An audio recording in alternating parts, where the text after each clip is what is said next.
And they may experience their first episode of anxiety, irritability, or depression in the menopausal transition, aka perimenopause. In fact, some studies show that 40% of people going through the journey will, in fact, have their first experience of anxiety or depression.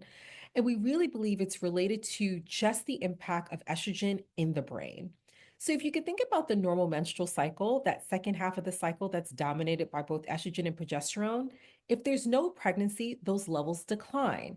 And when those levels decline, they have a direct impact on the neurotransmitters in the brain, such as serotonin, which we consider that mood stabilizing transmitter.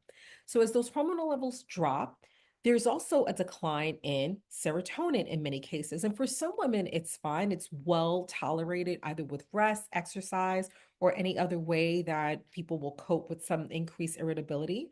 But for some, it can cause significant symptoms of anger, sadness, irritability.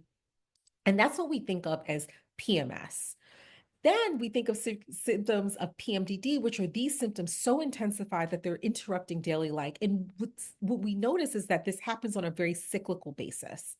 Well, when you're in perimenopause and there's a little bit more cycle variability, there's a little bit more variability in the release of estrogen for some people. If you can imagine, their neurotransmitter environment is also greatly altered.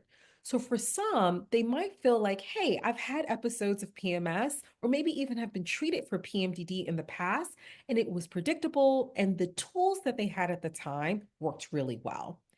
But when you're entering perimenopause and there's actually that change in the level of hormones, for some, the tools that used to work in the past no longer work, and that can cause some significant disruption to their lives from an emotional standpoint.